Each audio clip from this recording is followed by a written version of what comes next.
កថាភាគទី3ជននៅក្រោមហេតុបឋមមាត្រា28ការប្រកាសការចាប់ផ្ដើមហេតុបឋម1ចំពោះជនដែលមានសមត្ថភាពតិចតួចពេកក្នុងការយល់ដឹងនិងវិនិច្ឆ័យអំពីលទ្ធផលតាមផ្លូវច្បាប់នៃសកម្មភាពរបស់ខ្លួនដោយសារមានវិបត្តិផ្នែកស្មារតី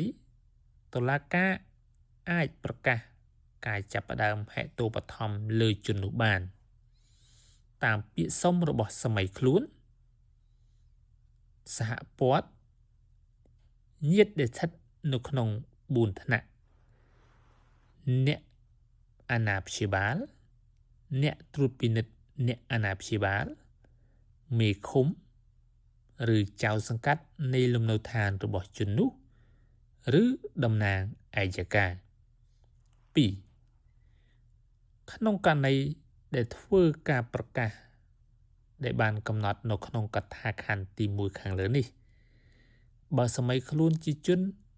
នៅក្រោមអាណាព្យាបាលទូទៅតុលាការត្រូវលុបចោលការប្រកាសការចាប់ផ្ដើមអាណាព្យាបាលទូទៅចំពោះជននោះ